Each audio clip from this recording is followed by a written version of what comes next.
Hello, everybody. Back another episode of Nuts and Bolts. Natty, how are you this lovely morning? For us, it's going to be evening by the time this gets aired, but it's morning right now, so let's go with Yeah, we'll go with morning. We've broken everybody's minds. that. Sorry. And I've already Um, teleported home, so it's yeah. yeah.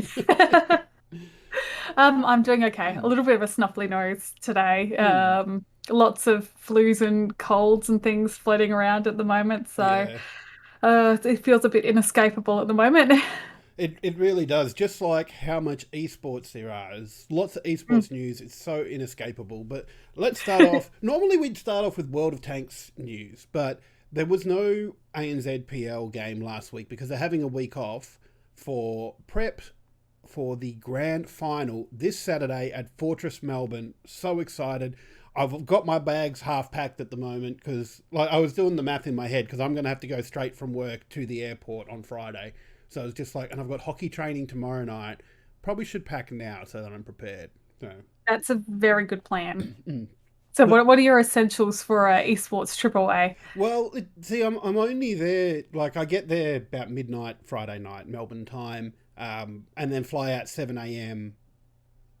Sunday morning. So I don't feel I need a whole lot, but I kind of want to take my laptop so I can start writing stuff up um, on the way home and just like Yeah, that's a good plan, yeah. especially because it's a 5 hour flight. Yeah, yeah. I think Yeah. think it's like 4 hours there and 5 hours back because yeah, coming back you're against the wind or something. But I figure I can make use of that time, type up a nice story, which reminds me I have to get my laptop out and start making sure that's all up to date because it very rarely gets used. Um, Oh, yes. but yeah, so do that. On the way over though, I'm thinking of taking like my DS, cracking out the DS rather than the Switch and playing some old DS Oh, games. really wanted to share a video with you. It was one of the actors from Stranger Things who, like, they sit in their trailers a lot. So Mm. he was talking about how he was playing on his Game Boy and he was Oh wow! playing, I think he was playing A Link to the Past, one of the Zelda Oh games. wow! I'll need to send it to you and I love Pete it. because it was just Was like, it like one of the young actors or one of the older actors? yeah, Oh, yeah, that's the even one with the better. curly hair with Oh yeah, the Dustin. teeth. Yeah, I know the character name. I don't know the actor name, but that'd be cool. Yeah, yeah. But so that's my prep for going over there. But then when I get there, because yes, I'm trying making an effort to meet up with some Melbourne goer peeps, so that'll be good. I know I'm meeting up with Mikey, one of our writers, and anybody else that wants to come along. So yeah, I think at the moment it's going to be probably about 3 o'clock at Fortress Melbourne anyway, and then I'll just stay there for the rest of the thing. And I do realise that yes, I've advertised where I'm going to be on the internet, but I already knew I was going to be at Fortress Melbourne Saturday night anyway, so it's not such a big thing. Yeah, no, you should be all right. Mm, I think it's something some other people have to worry about a little bit more than yeah, yeah, you. that's it. I think I'm going to be in. It's a public place. I'm going to be amongst friends, so it's going to Yeah. be all good. But if you guys that are watching, yes, you, I'm talking to you. If you guys want to go along, there are still tickets available. If you just want to attend, it's a free ticket. You just have to register. That's it. But then there's also like food and drink options as well. Like the most expensive one was like $23, and you get a drink and a hot dog. I think they're calling it. I'm guessing is like a hot dog of some kind, but I'll find out when I get there. Um, and also $10 from that goes to Game on Cancer as well, which Wargaming are doing a big fundraising drive with them at the moment. I think last time I saw they were raised about 8 grand or something. So that'd be really cool. Oh, that's awesome. So yeah, that's pretty much all the ANZPL news that we've got for you at the moment. But there's plenty of other Australian and OCE esports going on, like the LCO. So back for is it week two or week? No, I think it's week two. I can't remember. I lose track of weeks. Like I was I surprised when it started do. back up. I was just thinking because last night they were playing highlights from plays from week two, but I didn't know if that meant that they were from earlier in the night because I just caught some of the later Hmm. end matches. Well, and that's it because because they played two nights a week as well. Like week Yeah, two could yeah, be last night. I mean that's Monday exactly night, right. and I So think it is. we're I think going with this is week week two. two. Yeah, this is week two. Yeah. Um, so I caught a bit of the kangaroo mammoth game, and while those are two teams that are looking to sort of be down the bottom a little bit more, Kanga were looking really good. So I'm really happy that they were making some moves and looking really nice there. Um, I don't think like Direwolves beating Order might be a little bit of a shock, but I mean losing Kevy as their jungler. And like they had a red hot run. Sometimes teams get that they just get on this red hot run and they'll take a split. So that may be what happened there. Order was just playing on a lot of confidence, and now that they're back, because they were sort of lower of the split. I think fourth in split one. So yeah, it could be just be more realistic of where they're sitting as a team, but they definitely have the ability to play higher. They do, Mm. and it's kind of interesting to see the wild cards in the middle of the pack. Mm. See if they can take down the top dogs or have an accidental loss to one of the lower end teams. That's it. And looking at it, the not a surprise, but it would have been a close game. Is the Pentanet versus Peace game, and boy oh boy, did it get really close. So Peace ended up with the win, but we've got some footage of the last few seconds of the game. So it was reminiscent of the Chiefs versus Pentanet finals last split. It is ridiculous. Look at it. It turned into a base race. Like a couple of PGG guys running into the base, taking down inhibitors. I think the inhibitor must have respawned because the turrets weren't there. But yeah, one hit away, and Peace just steal it by the skin of their teeth, man. That is So peak close. League of Legends. That There, that is crazy. Yeah, any other sport that'd be a photo finish. Oh yeah, yeah. Luckily, you don't need that in esports because the game does it for Yeah. you. And look at hugs. Yeah, like there would be hugs, man. That was a crazy game. Like I don't even know who that player is on Peace, but he is just stunned. He's just like, Exhausted. did we Yeah. win? Yes, we won. And you mentioned as well it was a long match. It was Yeah. 40 yeah, 40 odd minutes it ended up being in the yeah, end, I think. 44 44:07 when the Nexus went down. yeah. That's insane. Mm. But yeah, like it's an interesting one because Peace sort of tapered off to the end of split one there. And PGG are expected to be up there. I mean, PGG's two losses this season have come against Peace and Chiefs now. So Chiefs are still the favourites as far as I'm concerned. They've definitely got the lineup and they've got the ability to take out split two and head off to Worlds. But like when Pentanet are on and when Peace are on, hell, with any other team, if they get on a run like Order did, it could be anybody's show. Absolutely. Yeah. No, I love a good base race. It's always entertaining. So Mm, it's always yeah, it's good to see one. yeah. So, but of course, over the weekend as well, we had a little bit of PUBG action. So there was PUBG Nations Cup. This was Yeah. being played in Thailand, I think. Yeah, so it was playing by LAN in Thailand. Again, China couldn't make it, so they were the only team that had remoted in for the Mm. event. But it was 15 teams there, and then China remotely for the event. And it Mm. just, I must admit, I didn't catch any, but I know there was a few people in our Discord that were watching it, and Mercury in particular, Mercury Cast, who does a lot of co-casting for League of Legends stuff, and he does Valorant as well. And I remember seeing a comment from him saying he hadn't watched PUBG competitive before, but he was loving it just so much. Yeah, I think the format was really dynamic and they had the Mm. games over 4 days, so it was this kind of non-stop Mm. action for the whole event. I think it helped for us locally. We had an Australian caster, which is always nice for an international event. So Xenox was there kicking some butt and representing us, which is wonderful. Mm. And of course, we did reasonably well in there. And I've just realised that I haven't brought the results over with me, so just forgive me while I just bring that over to the other page so I can read Uh, it. Um, so Australia placed seventh and took home $30,000 in prize money there, which looking at the split of the prize money, like the first place team got $100,000, which that's a pretty good split for the teams, considering like seventh is a little bit better than midpoint of the team. There were 16 teams in total, so like 30 grand's a decent amount to win from coming from this.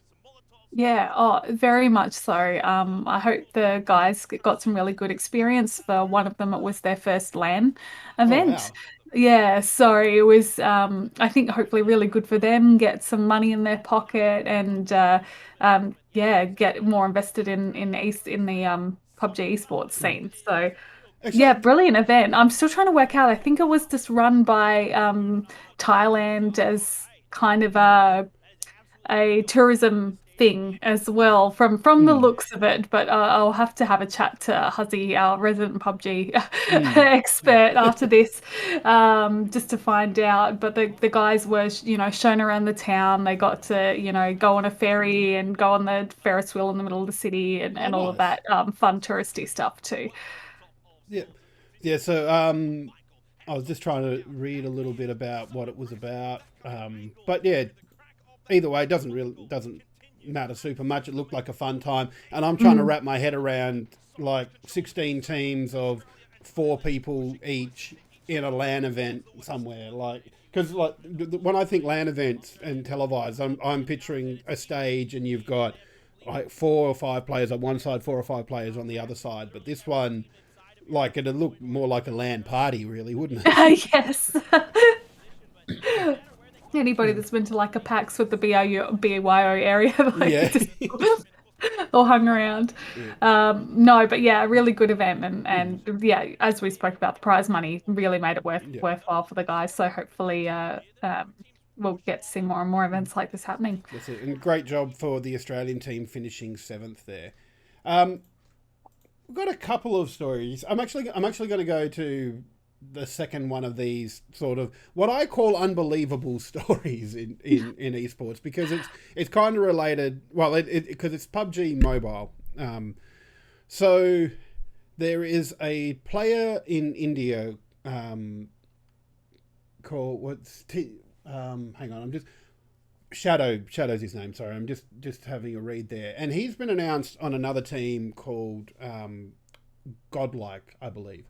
Only problem is he's still contracted to another team called TSM, and I'm sitting here going, surely that is something that you would make sure of, that all the contracts were cancelled. Like, reading into it, apparently the player sent the old TSM a letter saying, "Cool, I resign," and that was about it. Didn't Yeah, right. Which just sort of seems a little. Maybe you should have waited for more confirmation. So I don't know how much of it's the player thought he was out and told his new team, and then they announced it, or what. But yeah, it just sort of seems a real mess. Yeah, I know that there's a whole, profession dedicated to, legal and esports, and I Mm, just would hate to think if there were any like lawyers involved in these processes where that we have this massive communication breakdown. yeah, Um, because who knows, did he send a letter the day before and then the announcement came out, or did he give us 2 weeks notice, or yeah,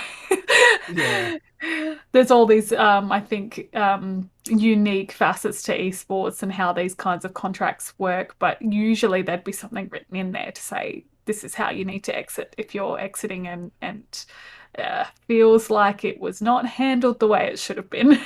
yeah. That's right. And look, there have been some allegations come out against TSM for harassment and exploitation, which they've denied.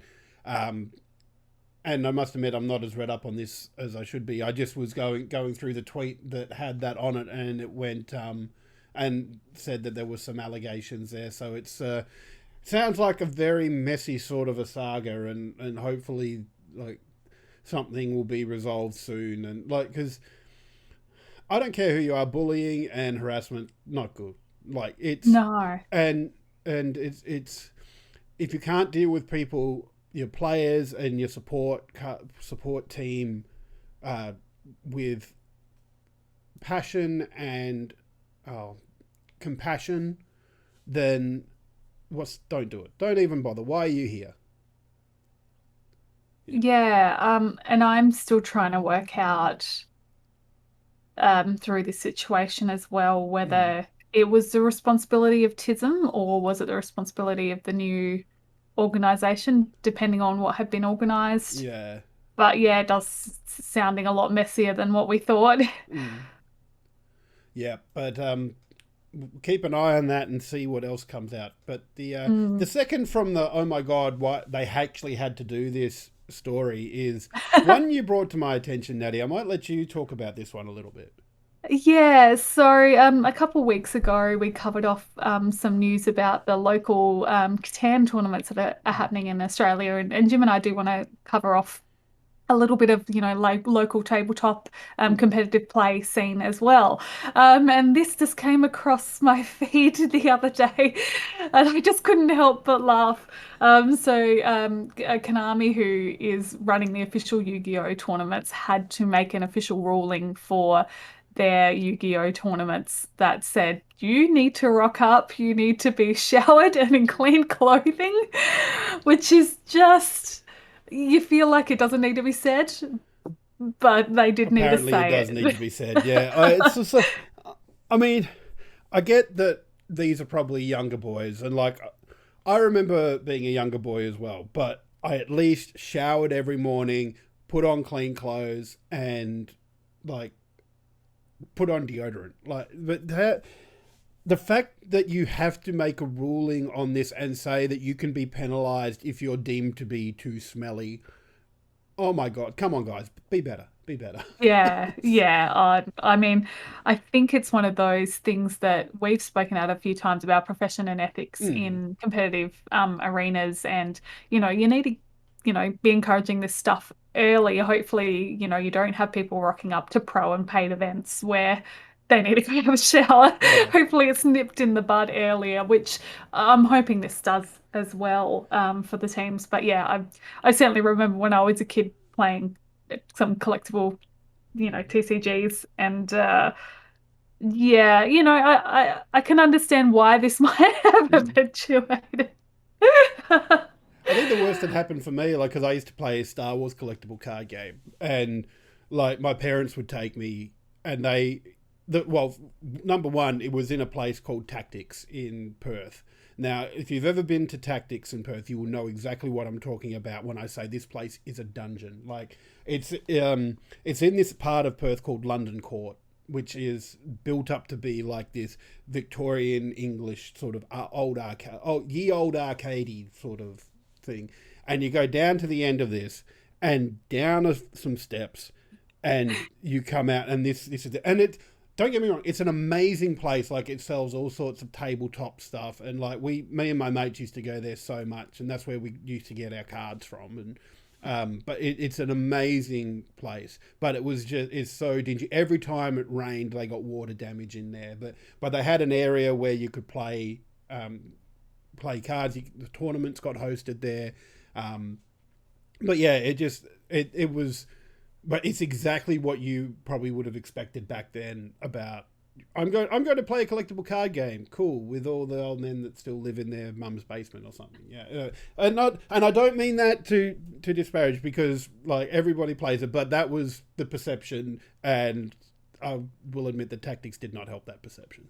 No. Yeah, when you have a store that doesn't ever see sunlight, you're Mm. going to have a smell problem. Yeah, yeah. And we certainly don't want to generalize against these kinds of No. communities. But, if they've made the rule, it means somebody broke the rule, came in It's an unsuitable way yeah. and they had to put the rule in place. And for the most part, it looks like this rule is getting good reception.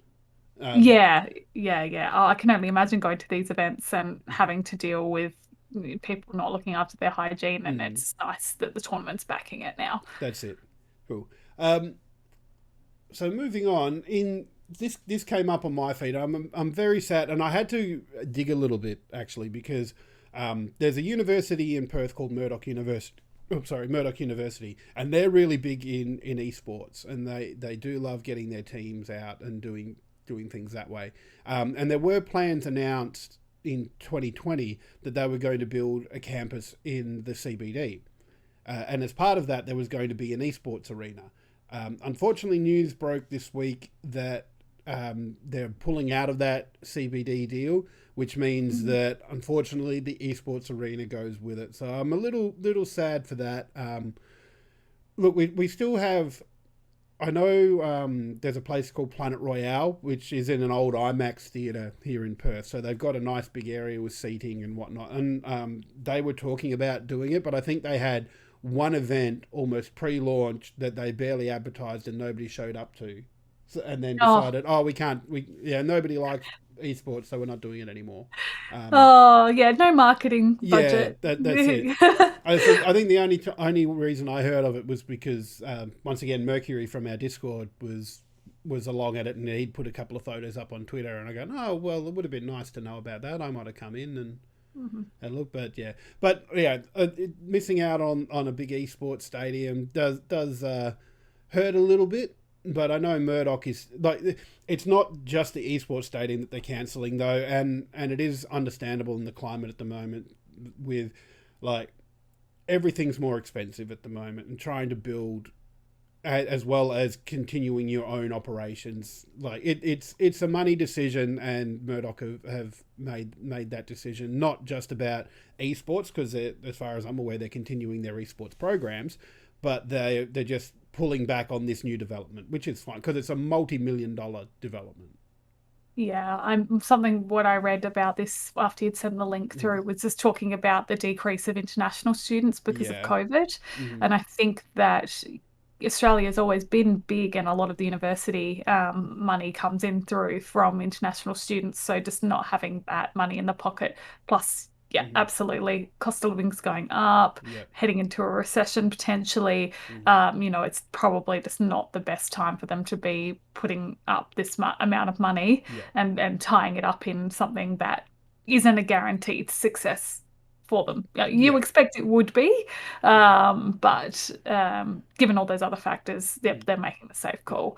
Yeah, and there is another university, Edith Cowan University here in Western Australia, or ECU, that is still going ahead with it, but they don't have esports plans. And there's also a lot of funding coming from state and federal governments to make it work, trying to revitalise Perth city centre. But I would like to see some esports there to revitalise it as well. But Well, maybe we can put a proposal to, because I think they were saying the majority of their funding was toward their arts programs. So what we just need to do is, what if they're building a theatre, just make it so there can be room for 10 esports as computer well. tables and a caster desk. We're all good. For sure. See if we can convince McGowan to do the what he did for Super Netball, and like they bought the grand final, so it would be held in Western Australia. And it just so happened that the West Australian team made it, but the grand final was going to be played here no matter what. Maybe he can buy a couple of esports events to come and have their LAN events here. Yeah. That's not a bad idea. Mm. Well, If you're looking for the tourism dollars at the moment. mm. Well, can you imagine like Perth getting in and having a Worlds here, or having an MSI here, and like I after I'd fainted and recovered from it actually happening, like the amount of tourism that we would get from that. Although I will admit that we may not be able to cope with such an influx of lots of people. No, like we have a lot of trouble. Like we had it's called CHOGM, which is Commonwealth Heads of State meeting. So basically all the Commonwealth countries came here, and Queen Elizabeth came here, and just like it was a lot of hassle during that time. So yeah, I don't think we quite have the accommodation to pull it off either, which is another thing that goes against us, unfortunately. But that's all right. I'll settle for something in Melbourne or Sydney. Okay. Yeah, or Adelaide. All right. We'll work on it. Yeah. I think it'll come to Perth before it comes to Adelaide. Yeah. Albo, we're going to talk. Get your people to call my people, and we'll set something up. Yeah. I like it. I like it. Cool. Vote one, President Jim. That's it. And last of all, something cool that dropped. So this is the Chiefs Esport Clubhouse Tour. which I thought was pretty cool. Just like a little drone fly through. Now I think this is just a general esports house, is it? It's not like it's for all their teams, not just like a particular team. Like Yeah, I mean, it's a huge house. I'm assuming that they're using it for all of their promotions, but how many live-in teams they're going to have, I don't know. They haven't released that information as far as I'm aware. But just doing the fly through with the drone, I'm always super impressed when the drones fly through and they don't hit anything. oh, and how close they got. But even like we were talking beforehand, that looked like a caster desk back there. We've got a pool. This is a nice backyard area. This is cool. Yeah. Oh, a really fancy pool. Oh, sorry. Pool, tennis court, Oh, damn. a little bit of everything going on here. I think it was just really good they worked their sponsors well into this. So Red Yeah. Bull getting some love there.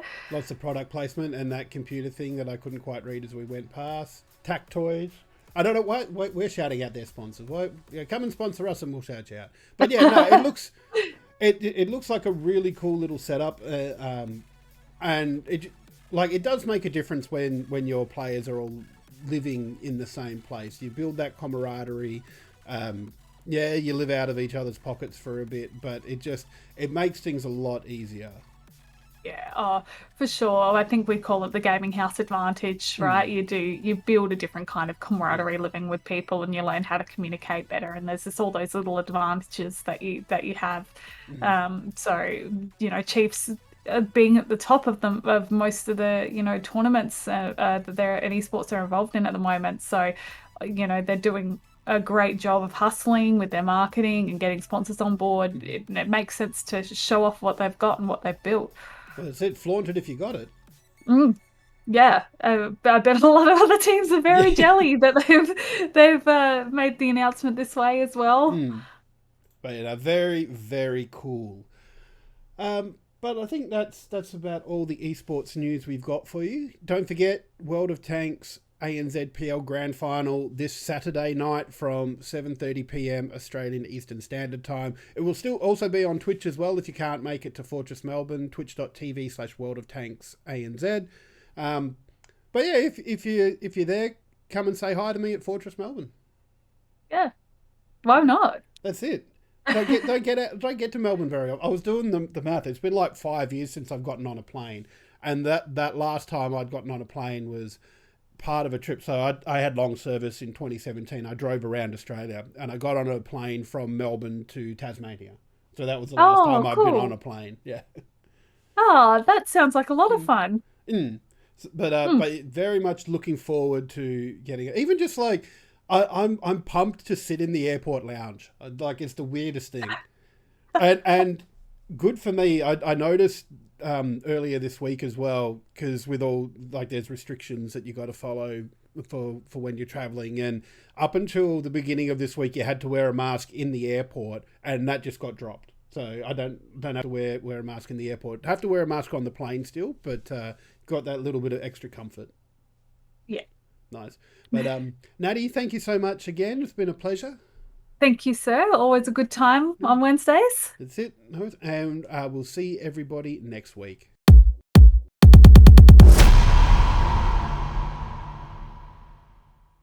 Thank you so much for stopping by to watch this video. If you like what you've seen, why not check out this video here? Or if you really like us, drop us a subscribe. And don't forget to like and comment as well. Thanks, and we'll see you next time.